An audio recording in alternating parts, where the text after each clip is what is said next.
ये मुस्लिम विरोधी है। और ये आज से नहीं है।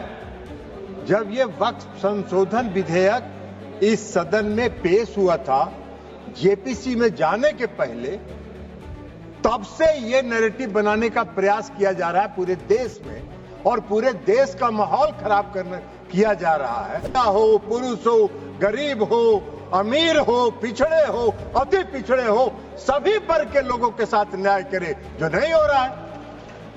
हाँ, ये अलग बात है कि आपको मोदी जी पसंद नहीं है तो नहीं है, तो मत रहे, लेकिन देश की जनता मोदी जी को पसंद करती है, और इसलिए मोदी जी पारदर्शिता के साथ समाज के हर तबके के लिए काम करने का काम करते हैं। आजादी के बाद से आपने कब तक शासन किया?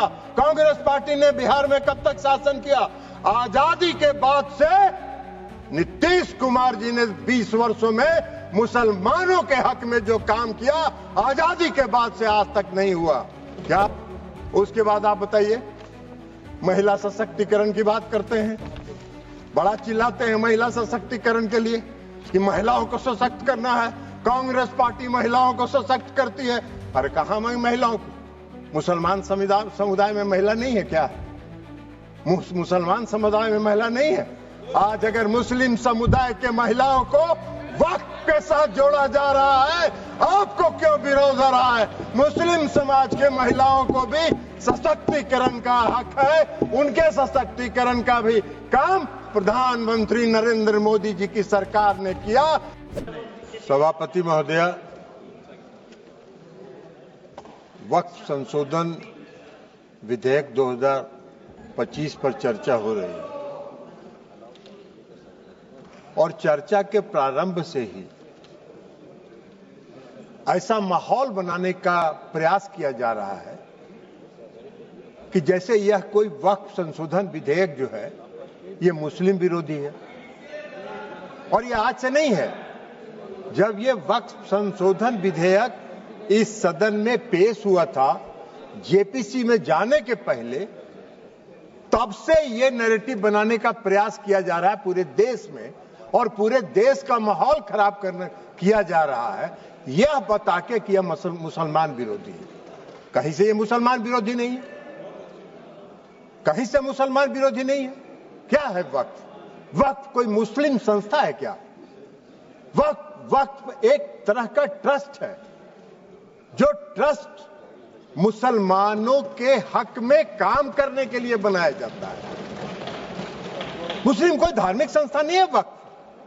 ऐसा नैरेटिव बनाया जा रहा है जैसे ये कोई मुसलमान, हाँ, उस ट्रस्ट को ये हक है, उस ट्रस्ट को ये अधिकार होना चाहिए कि वो मुसलमान समुदाय के हर वर्ग के साथ, चाहे वो महिला हो, पुरुष हो, गरीब हो, अमीर हो, पिछड़े हो, अति पिछड़े हो, सभी वर्ग के लोगों के साथ न्याय करे, जो नहीं हो रहा है।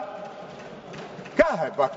वक्फ तो एक धार्मिक संस्था नहीं है, विनियामक है और प्रशासनिक निकाय है जो मुसलमानों के हक के लिए काम करती है। आज उसको नैरेटिव बनाया जा रहा है। क्यों नैरेटिव बनाया जा रहा है? आप मोदी जी को कोस रहे हैं। अरे भाई, मोदी जी का चेहरा अगर आपको पसंद नहीं आता है तो मत देखिए मोदी जी की तरफ, उनके अच्छे काम का प्रशंसा करिए, यही काम करिए। लेकिन मोदी जी ने जो आज काम किया 2013 में, जो आपने पाप किया था, उस पाप को समाप्त करके आज मोदी जी ने पारदर्शिता लाने का काम उसमें किया है। आपको क्या दिक्कत हो रहा भाई? हाँ, ये अलग बात है कि आपको मोदी जी पसंद नहीं है तो नहीं है, तो मत रहे, लेकिन देश की जनता मोदी जी को पसंद करती है, और इसलिए मोदी जी पारदर्शिता के साथ समाज के हर तबके के लिए काम करने का काम करते हैं। ये पाप आपका है, और आपके उस पाप को आज मोदी जी ने आपके चंगुल से, उस गिरोह से निकाल के आम मुसलमानों की तरफ उसको फेंक दिया है, उसके काम करने के लिए। तो ये आपको खराब लग रहा है? क्यों खराब लग रहा है भाई? ये खराब लगने की कोई चीज तो है नहीं। आप मुसलमानों के कल्याण के विरोधी हैं क्या? आप मुसलमानों के कल्याण के लिए अगर मोदी जी ने कोई काम किया तो उसकी प्रशंसा करनी चाहिए थी। लेकिन आपको आज क्या है? आज इस देश में दो तरह के लोग इस वक्फ संशोधन विधेयक के खिलाफ है। एक वैसे लोग जो अपने वोट के लिए धार्मिक मामलों का इस्तेमाल करते हैं, वो इसके विरोध में हैं और वो इसके विरोध में माहौल खड़ा कर रहे हैं। और दूसरे वैसे लोग हैं जिनका इस पर वक्फ पर कब्जा था, वो अपने कब्जे को चंगुल से जाते हुए देखकर आज इसके विरोध में खड़ा है। क्या है भाई, क्यों विरोध कर रहे हैं भाई? इस संशोधन के विरोध का क्या कारण है? कोई कारण नहीं है। वक्फ का जो पूरा कार्यकलाप है, वक्फ का जो पूरा वर्किंग है, उस वर्किंग में तो कहीं से इस संशोधन में हस्तक्षेप करने का कोई अधिकार नहीं है। लेकिन अगर वक्फ के कार्यकलाप में हम कोई हस्तक्षेप नहीं कर रहे हैं, लेकिन हम वक्फ का जो आमदनी है, वह आमदनी सही मामलों में मुसलमानों के लिए खर्च हो, इस पर नजर रखने के लिए हम इसमें संशोधन लेके आए। आपको क्या दिक्कत नजर आ रहा है इसमें? इसलिए कि आपको लग रहा है कि नजर में तो आप चढ़ जाएंगे, नजर में तो आपके चढ़ जाएंगे, अब आपका वो चलेगा नहीं जो गिरोह आपका कब्जा में था। मुसलमानों के हक में काम होगा, बेहतर प्रबंधन होगा, धन के दुरुपयोग को रोका जा सकेगा और सिर्फ उसके कार्यकलाप पर निगरानी रखने का तंत्र विकसित किया जा रहा है। इसमें आपको कोई विरोध का आधार नहीं है। और ये नैरेटिव अगर आप बना रहे हैं पूरे देश में, तो अपने लाभ के लिए, अपने राजनीतिक लाभ के लिए, अपने वोट के लिए आप इसका इस्तेमाल कर रहे हैं।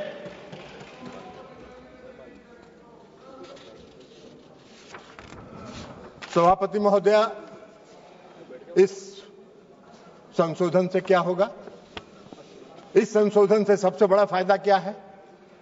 आज मुसलमान समुदाय के अंदर, यह नैरेटिव तो आप बना नहीं रहे हैं, मुसलमान समुदाय के अंदर पसमानदा समाज के भी लोग हैं। आप जरा बताइए हमको, पूरे देश भर का उदाहरण देके बताइए कि पसमानदा समाज का वक्फ पर कोई है, वक्फ में उसका बेचारे का कोई शे है? कितनी बड़ी आबादी है पसमानदा समाज की, उसका कोई शे है? आप पूरे देश में, आपके नेता, कांग्रेस पार्टी के नेता पूरे देश में चिल्ला चिल्ला के कह रहे हैं जातीय गणना कराइए, जनगणना कराइए। तो कराइए, तो मुसलमान के पसमानदा के आप खिलाफ कहां हैं? अगर उनको हक दिया जा रहा है और उनको अधिकार दिया जा रहा है। आपको बता देते हैं, आपकी सेकुलरिज्म की एक कांग्रेस पार्टी के एक नेता का कल हम देखे अखबार में एक बयान छपा हुआ है कि जेडीयू सेकुलर पार्टी है, उसको देखना है। अरे जेडीयू को और नीतीश कुमार को आपके सेकुलरिज्म के सर्टिफिकेट की आवश्यकता नहीं है, उसकी आवश्यकता नहीं है। आपको हम एक बात बता देते हैं, सेकुलरिज्म की आपकी परिभाषा है समाज को वोट के लिए बांटो, भावना की राजनीति करो और वोट लेके देश पर राज करो और राज करो। यह आपका सेकुलरिज्म का परिभाषा है। नीतीश कुमार जी का और जेडीयू के सेकुलरिज्म की परिभाषा है कि बिना कोई विवाद किए हुए काम करो, समाज के हर वर्ग के लिए काम करो। आपने तो इस देश में बहुत दिन शासन किया। आपको एक मिनट सुनिए जयप्रकाश जी, आपको बता देते हैं, बिहार में नीतीश कुमार जी 20 साल से बिहार के मुख्यमंत्री हैं। आजादी के बाद से आपने कब तक शासन किया? कांग्रेस पार्टी ने बिहार में कब तक शासन किया? आजादी के बाद से नीतीश कुमार जी ने 20 वर्षों में मुसलमानों के हक में जो काम किया, आजादी के बाद से आज तक नहीं हुआ। क्या हुआ? मुसलमानों के लिए नीतीश कुमार जी ने तालमी मरकज बनाया, हुनर योजना चलाई, भागलपुर दंगा हुआ था, किसके राज में हुआ था? वेणुगोपाल जी, आपके राज में हुआ था। क्या न्याय किया था आपने मुसलमानों के लिए? नीतीश कुमार जी ने एनडीए के राज में भागलपुर के दंगा पीड़ितों को न्याय देने का काम किया। यह काम नीतीश कुमार जी ने किया। आपका सेकुलरिज्म की क्या परिभाषा है? नीतीश कुमार जी ने पूरे बिहार के कब्रिस्तान की घेराबंदी करा दी। आप तो आजादी के बाद से इतना दिन शासन किए, कौन सा काम आपने किया बिहार में और मुसलमानों के हक में, ये बता दीजिए। लेकिन नीतीश कुमार जी वोट के लिए राजनीति नहीं करते हैं, और नीतीश कुमार जी ने मुसलमानों के हक में बिहार में जितना काम किया, भारतीय जनता पार्टी उसकी भागीदार रही, भारतीय जनता पार्टी के समर्थन से ये काम हुआ। आप कहां खड़े हैं जयप्रकाश जी? ऐसे ही चिल्पो करते रहिए, कुछ होना जानी नहीं है। तो इसलिए आज वक्फ संशोधन बिल के माध्यम से मुसलमानों के, पसमानदा समाज के मुसलमानों के लिए, जो पिछड़े वर्ग के मुसलमान हैं, जो गरीब तबके के मुसलमान हैं, जो मुसलमान में भी सबसे निम्न वर्ग के मुसलमान हैं, उनको भी आज न्याय देने का काम हो रहा है। तो आपको चिल्पों बम मचा रहे हैं, आप हल्ला कर रहे हैं, आप नैरेटिव सेट कर रहे हैं, जैसे लगता है कि इस देश में कोई तूफान आने वाला है। अरे तूफान नहीं आने वाला है। इस देश के पसमानदा समाज के मुसलमान कल नरेंद्र मोदी के साथ खड़े होंगे कि इनके शासनकाल में हमको न्याय मिला। आप कहां नजर आइएगा, नैरेटिव सेट करते रहिए। और उसके बाद आप बताइए, महिला सशक्तिकरण की बात करते हैं, बड़ा चिल्लाते हैं महिला सशक्तिकरण के लिए कि महिलाओं को सशक्त करना है, कांग्रेस पार्टी महिलाओं को सशक्त करती है। अरे कहां महिलाओं को? मुसलमान समुदाय में महिला नहीं है क्या? मुसलमान समुदाय में महिला नहीं है? आज अगर मुस्लिम समुदाय के महिलाओं को वक्फ के साथ जोड़ा जा रहा है, आपको क्यों विरोध हो रहा है? मुस्लिम समाज के महिलाओं को भी सशक्तिकरण का हक है, उनके सशक्तिकरण का भी काम प्रधानमंत्री नरेंद्र मोदी जी की सरकार ने किया।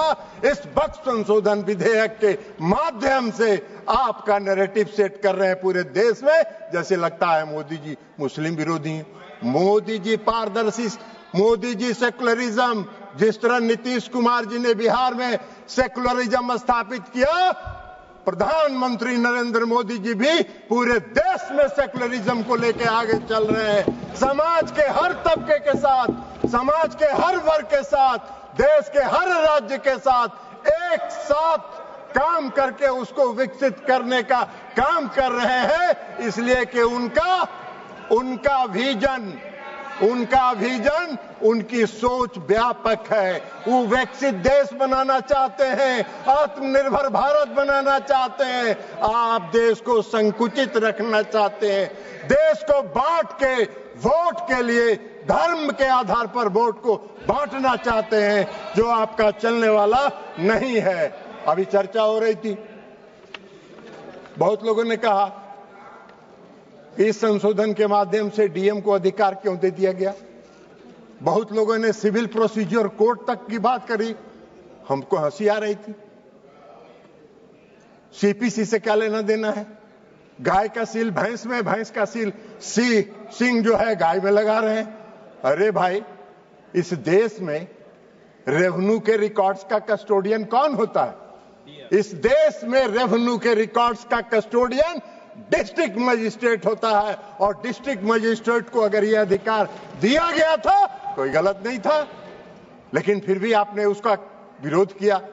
तो भाई सरकार ने सोचा कि चलिए आपके विरोध को मान लेते हैं, और उससे बड़े अधिकारी को दे दिया ये अधिकार।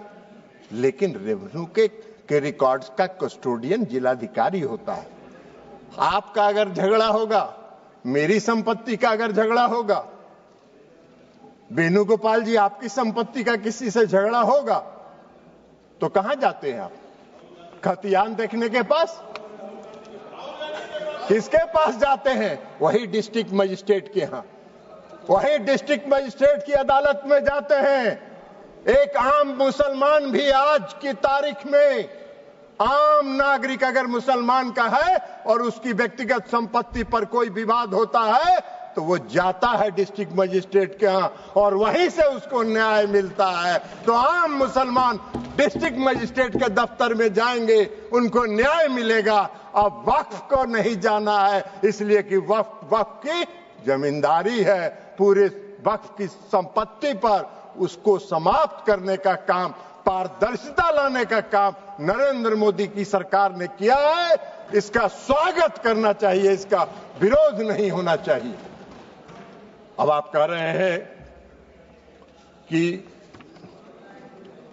ट्रिब्यूनल की बात आती है। भाई क्या ट्रिब्यूनल में क्या दिक्कत है? आज का क्या कानून है? आज का क्या कानून है? आज का कानून यह है जो पाप किया आपने 2013 में। आज का कानून क्या है कि अगर कोई वक्त जो सुबह में रिजिजू साहब मंत्री जी जो भाषण दे रहे थे, उन्होंने कहा कि धारा 40 को खत्म कर दिया हमने। बड़ा बहुत अच्छा, धन्यवाद के पात्र हैं किरेन रिजिजू साहब जी। इन्होंने सुप्रीम कोर्ट की बिल्डिंग को, राष्ट्रपति भवन की बिल्डिंग को, लोकसभा की बिल्डिंग को बचा लेने का काम किया। नहीं तो कल कह देता कि ये भी मेरा वक्त का संपत्ति है। भाई आपका कौन सा कानून है इस देश में? इस देश में ऐसा कहीं कानून होता है? कोई प्रजातांत्रिक, हम आजादी के बाद से इतने दिनों से इस देश को चला रहे हैं।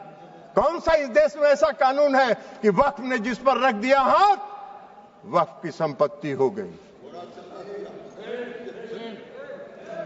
अभी सेकुलरिज्म के इनके सहयोगी हैं, जिनके आजकल वेणुगोपाल जी जिस पार्टी जो है, जिसकी पिछलग्गू बनी हुई है, आज उनका भी वायरल हो रहा है। इसी लोकसभा में उनका दिया हुआ भाषण वायरल हो रहा है, जिन्होंने कहा है कि पूरे डाक बंगला चौक को पटना के वक्फ वालों ने कब्जा करके रख लिया है।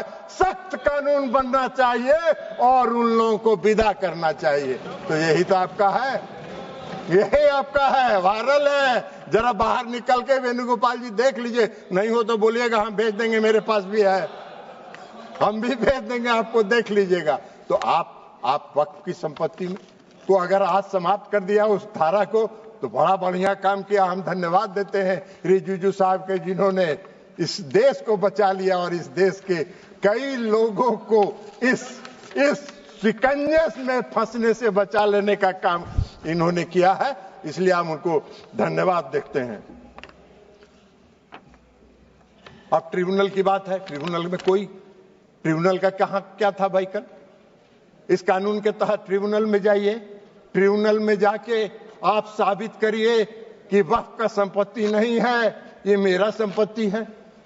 और उसको 5 साल तक 10 साल तक ट्रिब्यूनल सुनता रहेगा, और एक बार ट्रिब्यूनल फैसला दे दिया कि वक्फ वाले सही है, अब फिर कहीं नहीं जाइए, फिर उसी में रिवीजन फाइल करिए। यही तो आज का कानून था, जिसको खत्म करके इस सरकार ने पारदर्शिता लाने के लिए सिर्फ इंडिविजुअल को भी नहीं, अगर वक्फ को भी कोई शिकायत है तो वह भी अपील में जा सकता है, उसको भी आजादी मिल गई है। दो तरफा मामला साफ है। अब चलिए, जो सही होगा वही होगा, और यही काम नरेंद्र मोदी जी करते हैं, पारदर्शिता लाते हैं। आपको पारदर्शिता से चिढ़ है, आपको पारदर्शिता से नफरत है, तो इसमें मोदी जी क्या करें? उनका चेहरा आपको खराब लगता है तो मोदी जी क्या करेंगे? आपको पसंद नहीं है, उनके काम की प्रशंसा किया करिए। इसलिए आज जो ये संशोधन लेके सरकार आई है, ये संशोधन पूरे वक्फ के कार्यकलाप को, पूरे वक्फ के कामकाज पर, पूरे वक्फ की संपत्ति पर, पूरे वक्फ का इस्तेमाल आम और गरीब मुसलमानों के लिए, मुस्लिम महिलाओं के लिए हित में हो, इसकी व्यवस्था के साथ ये